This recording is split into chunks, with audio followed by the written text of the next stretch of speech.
جامع الإمام محمد بن عبد الوهاب رحمة الله عليه। कितना प्यारा मंजर है माशाल्लाह, बहुत प्यारी मस्जिद है, कितना शानदार नज़ारा है।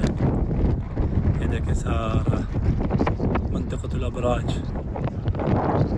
माशाल्लाह माशाल्लाह तबारक अल्लाह।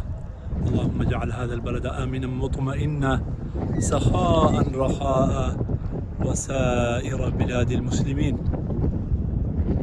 اللهم من أراد هذا البلاد وبلاد المسلمين بسوء فأشغله بنفسه واجعل كيده في نحره واجعل تدبيره تدميره يا رب العالمين.